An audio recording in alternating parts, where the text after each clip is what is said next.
नमस्कार मित्र हो, मी हनुमंत सोनवणे आणि मी आज जाणार आहे एक खास जगदंबेचं दुसरं रूप असणारं आमची परळीच्या जवळच स्वर्गवासी गोपीनाथरावजी मुंडे साहेबांच्या गावाच्या जवळच नाथरा गावाच्या जवळच डिघोळची आई या नावानं ओळखलं जाणारं देवस्थान आहे. तुळजा भवानीचं दुसरं रूप मानलं जातं आहे. आम्ही त्या ठिकाणी जाणार आहे आणि तिथं गेल्याच्या नंतर पूर्ण मंदिर दाखवतो आपल्या सर्व यूट्यूब फॅमिलीच्या दर्शनासाठी. आणि हे आमचं इकडचं परळीचं पॉवर स्टेशन, विद्युत पॉवर स्टेशन, ऊर्जा ज्या ठिकाणी लाईट तयार होते हे या ठिकाणी हे आपल्याला पाहायला मिळते. परळीचं ऊर्जा केंद्र पॉवर स्टेशन. आणि हे गाव आहे वाघबेट आणि या गावावरूनच सोनपेठला रोड जातो पुढं सोनपेठला. आणि या गावाच्या थोडं पुढं गेलं की बेलंबा आणि सोनपेठ असं आहे. आणि सोनपेठच्या अलीकडंच आहे ते देवस्थान ज्या ठिकाणी मी जाणार आहे. डिघोळची आहे असं म्हटलं जाते. पुढं जाणार आहे. पुढं काय काय रस्त्यात आहे ते मीही दाखवण्याचा प्रयत्न करणार आहे. हे आहे वाघबेट गाव. वाघबेट म्हणजे एकदम परळीपासून 4 किलोमीटर अंतरावर पुढे आहे बेलंबा. आणि बेलंब्याच्या पुढं तसाच रोड जातो सोनपेठला. आणि सोनपेठच्या थोडंसं अलीकडंच आहे डिघोळची आई या नावानं देवस्थान, त्या ठिकाणी जाणार आहे. आणि हे बेलंबा गाव आहे. बेलंबा याच वाघबेटच्या थोडंसं पुढं आल्याच्या नंतर श्री क्षेत्र बेलेश्वर देवस्थान बेलंबा असं थोडंसं झूम करून दाखवतो. बेलंबा या गावामध्ये असं इकडं दाखवतो तुम्हाला. हे जर पाहिलं तर हे असं इकडं हे बेलंबा गाव आपण पाहू शकता. इकडे या बाजूला हे बेलंबा गाव हे गाव आहे पुढं. आणि असाच हा रोड पुढं जातो सोनपेठला. अलीकडे एक इंजेगाव म्हणून गाव आहे, इंजेगाववरून सोनपेठ. आणि मी जात आहे आता डिघोळची आई देवस्थानला दर्शनासाठी. हे इंजेगाव आहे, इंजेगाव सोनपेठ रोडवरचं. परळी सोनपेठ जो रोड जातो त्याच रोडवरती हे इंजेगाव.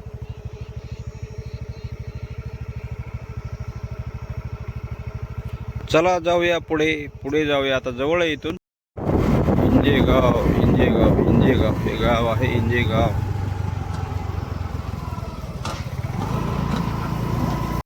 तर मंडळी, इंजेगाव गावाच्या मी पुढं आलो. हाच रोड आता पुढं जातो डिघोळच्या आईला. डिघोळची आई आता इथून जवळ आहे. पण वाटत एक मंदिर मला दिसलं, वनमारुती असं. खूप वनमारुती हनुमान इतकं छान मंदिर आहे ना. हे पाहू शकता, लिंबाचं झाड आहे एकदम मंदिराच्या समोर. छान असं झाड आहे, सावली आहे आणि सावलीत मंदिर आहे, वनमारुती हनुमान मंदिर. तर इथं एक बाबा आहेत, मामा बसलेत सावलीला. त्यांना एक थोडीशी आपण जरा माहिती विचारू. त्याच्या अगोदर मी तुम्हाला एक मंदिर दाखवतो. थोडं अगोदर छान टाईल फरशी वगैरे बसवली या ठिकाणी बघा, पाहू शकता. हे लिंबाचं बुड आहे मस्त असं. इकडं एक महादेवाचं मंदिर आहे छोटंसं हे. आणि इकडं हे वनमारुतीचं मंदिर दूरवरून पण मी दाखवतो. आणि हे आता असं असा नेऊन टाकला, टिकून जायचा आणि इकडे यायचा पुन्हा. साप का? हो, एवढा साप. ते टाकला तर इकडे जायचा. टाकला तर इकडे, तिकडे नेऊन टाकायचा पोरायला. हां टाकला टिकून येत होता. हां. सप्ताह कधी असते म्हणला? नव्याच्या पौर्णिमेला. एवढं पटांगण असते बघा. आता इथे काय फिरते की कोणाच्याला कळच असते. नाही नाही, इथं कापूस कधी उपटून टाकतात. हो ना, नव्याच्या पौर्णिमेला खुलं होत आहे ना. दरवर्षी इथंच असते पाणी. इथला काय विशेष काही चमत्कार? विशेष चमत्कार पावन होतंय ना. बघा ना, आता नाग दररोज येत होता तर काहीच करीत नाही. हां ज्याला महाराजांना नारळ फोडलं, हम्म. बाबा आम्ही मंदिर बांधतो म्हणले. हां. मंदिर बांधतो म्हणले तेव्हापासून बंद झाला. बंद झालं याची. हो, सप्त्यात येत असेल ना अजून का नाही? आता नाही येत. एकच वर्ष आलता. एक पहिल्या वर्षी. हा, सुरू झाल्यावर 9-10 वर्षाला आलता. आता 15 वर्ष झालं सप्ताह सुरू इथे. 15 वर्षापासून. 15 वर्षापासून. हम्म. तुम्हाला काय आहे का माहिती अजून इथली? पाहुणे सांगितले म्हणून नाही नाही, म्हणजे नवसाला पावतोय ना हनुमान ही. हनुमान नवसाला. हां. हा हे पक्का माहिती आहे आम्हाला. हम्म. नवसाला 100%. इथले वन- पक्षी हे असतेच की रोट हे करीत होते मारून. हम्म. छान मंदिर आहे पण हा मस्त आहे. काहीच लागलं नाही. ते मुसलमान वापस आलं, मी इथंच बसलेलो होतो. आलं की म्हणला बाबा लिकरू माझं बसलं, या देवाला काय पाहिजे. काही नाही म्हणलं, नुसतं नारळ आणि उदबत्ती आणा. हम्म. गेलं डिगुळला, नारळ आणि उदबत्ती घेऊन आलो मुसलमान. हां. लोटा घेऊन पाया पडायला. इथं मग एकुलते एक लिकरू म्हणला आता झालेलं आहे म्हणला. लेकराला काही लागलं नाही. आम्ही सगळं सरकटला म्हणलं, सगळे रक्त निघाली. साष्टांग दंडवट घेऊन पाया पडले. दंडवट घेऊन पाया पडले. वा वा, छान भारी. असं चमत्कार आहे ना मग मारुती. आणि मित्र हो, हे जे समोर दिसतंय ना, हे गावाला आता डिघोळ देशमुख म्हणतात वाटतंय, का देव डिघोळ म्हणतात. आमच्या गावापासून दूर म्हणजे जवळ आहे, जास्त लांब नाही आहे. 20 किलोमीटरच्या अंतरावर असेल जवळपास एक. आता इथं बघा, हे बोर्ड आहे जवळ. काय लावलाय बोर्ड? शक्तिपीठ जागृत देवस्थान रेणुका देवी मंदिर डिघोळ. आता इथून फक्त एक 1.5-2 किलोमीटर अंतरावरती असेल, जवळ आहे. मंडळी, आज आहे 21 जून, उन्हाचे दिवस आहेत. कसं ऊन आहे तुम्हाला दिसत असेल व्हिडिओमधून. आणि मी मंदिराच्या जवळ आलेलो आहे, आता खूप जवळ आहे. 1.5-2 किलोमीटर अंतरावरती आहे. जवळ जाईल. आणि आपल्या सर्व यूट्यूब फॅमिलीसाठी, हे उन्हासाठी मी गमजा आणि गॉगल घातलेला आहे. जरा झळा आणि गरम वाफ चाललेली आहे, तर जवळ आलेलो आहे. मंदिराजवळ जातो. आई अंबे मा जगदंबे मा, आई अंबे मा जगदंबे मा, आलो शरण तुला जे अंबे मा, आलो शरण तुला जे अंबे मा. जवळ आलोय मी. आणि हा रस्ता आपल्या खास प्रेक्षकासाठी, आपल्या सर्व यूट्यूब फॅमिलीसाठी मी दाखवतो. हे पहा, इथं हा बोर्ड दाखवलेला आहे. हा रस्ता आहे अशा प्रकारचा. इकडं आता इकडं जावं लागेल.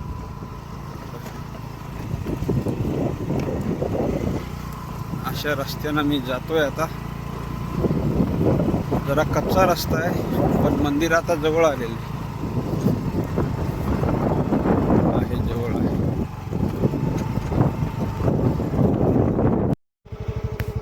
हा जो रस्ता आहे ना, असाच या रस्त्यानं असं पुढं जायचं. आता एकदम मंदिराच्या जवळ आलेलो आहे मी. इथून थोडंसं मंदिर तुम्हाला झूम करून दाखवतोय मी. हे पहा, हे मंदिर दिसतंय, हे झूम करून दाखवतोय मी आपल्या सर्वांसाठी, आपल्या खास सर्व यूट्यूब फॅमिलीसाठी.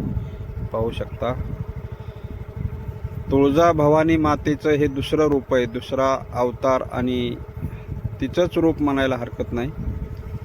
असं हे डिघोळची आई आमच्या परळीपासून फक्त 15 किलोमीटर अंतरावर. तुळजापूरच्या आईला गेलं की इथं यावंच लागतं, नाही तर तुळजापूरच्या आईला गेलेलं ते मान्य होत नाही, असं इथलं दर्शन घेतल्याशिवाय. असं एक भक्तांची, भाविकांची मनोकामना, भावना आहे. मंडळी, जवळ आलेलो आहे मी. हे पहा इथं कसं आहे. हे पहा, हे अशा प्रकारचं जुनं प्राचीन काळातले काही मंदिरं आहेत. प्राचीन काळातले हे तुम्हाला मी झूम करून दाखवतो. एकदम मंदिराच्या समोर आलेलो आहे मी.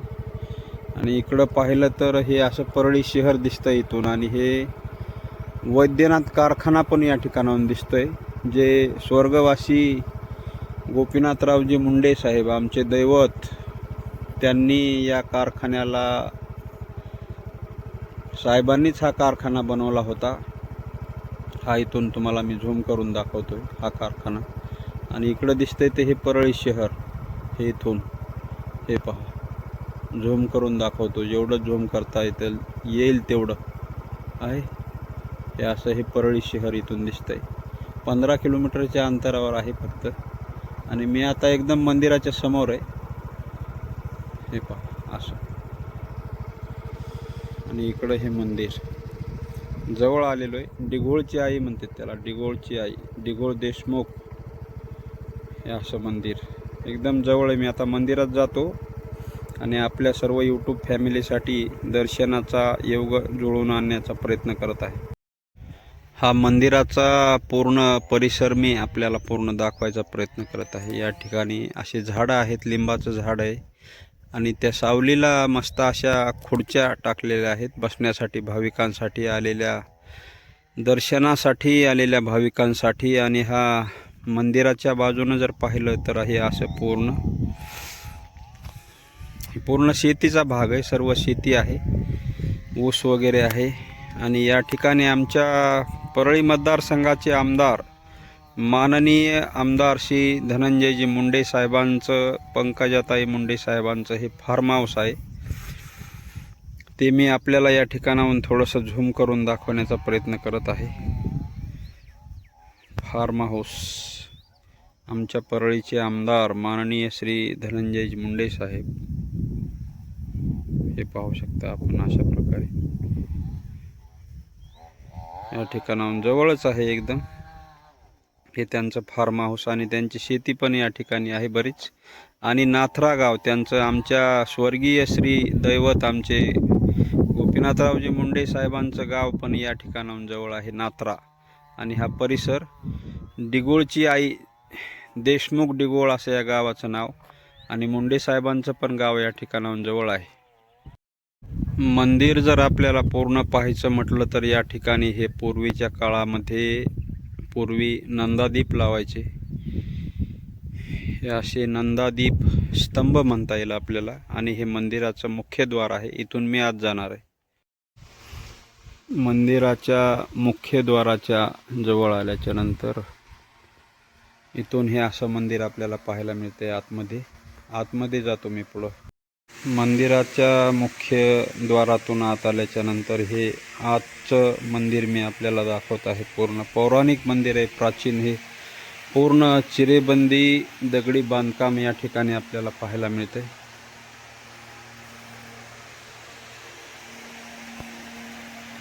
छान असं मंदिर आहे, एकदम छान, फर्स्ट क्लास. तुळजा भवानी मातेचं हे दुसरं रूप, दुसरा अवतार म्हणता येईल या ठिकाणी. अशा प्रकारचं असं मंदिर आहे. गेटच्या आत आल्याच्या नंतर हे मंदिर आपल्याला पूर्ण असं पाहायला मिळतं. छान असं पूर्ण चिरेबंदी बांधकामामध्ये, पूर्ण प्राचीन पौराणिक काळातलं हे मंदिर. या ठिकाणी असा मिरर आपल्याला पाहायला मिळतो. हा इथं यज्ञ महाकुंड आणि हे पूर्ण चिरेबंदी मंदिर असं आहे. एकदम समोर जातो आपल्या खास यूट्यूब फॅमिलीच्या दर्शनाकरता.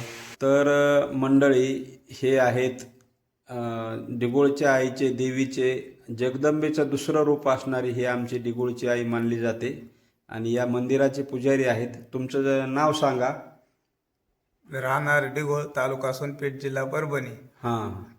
डिगोळ या ठिकाणी रेणुका देवीचं मंदिर आहे. हां. डिगोळ पासून 3-3.5 किलोमीटर आहे. हां. डिगोळ देशमुख. हा, डिगोळ देशमुख. हां. माझं नाव बजरंग अंबादास पुजारी. हां. इथं तुमचे भाऊ वडील दुसरं कोणी असते का? हा, आमचे मोठे बंधू असतात अरुण पुजारी. वडील वगैरे? वडील कधीतरी येतात. म्हणजे सगळेच असतात? हा, म्हणजे तुमचे सगळे सर्व फॅमिली, कुटुंब हो, पूर्ण देवीच्या सेवेमध्ये? फॅमिली. मंगळवार शुक्रवार भाविक भक्त येतात. रात्रंदिवस इथं? नाही, रात्रंदिवस. रात्री नाही? मग रात्री मंदिराला लॉक असते.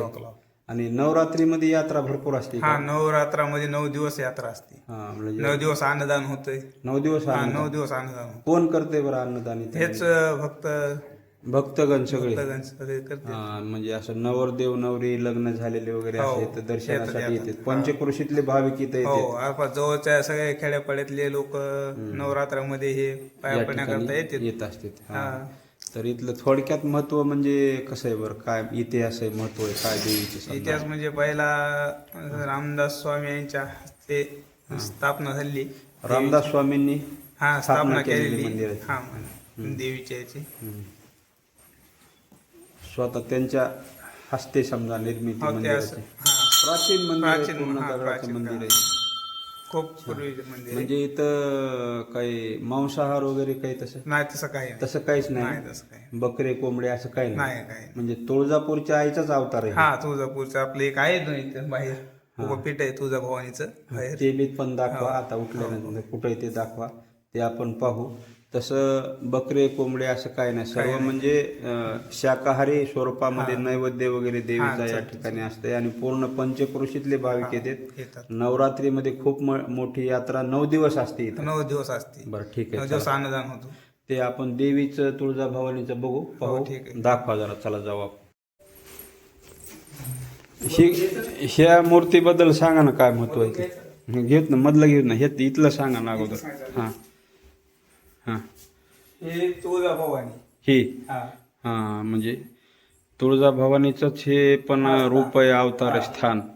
हे अगोदर स्थान. हे अगोदर इथं दर्शन घ्यावं लागतंय. नाही मध्ये आधी अगोदरचं मध्ये म्हणलं. हां आणि नंतर बाहेरचं असं आहे का? बरं आज जाऊ आपण, चला.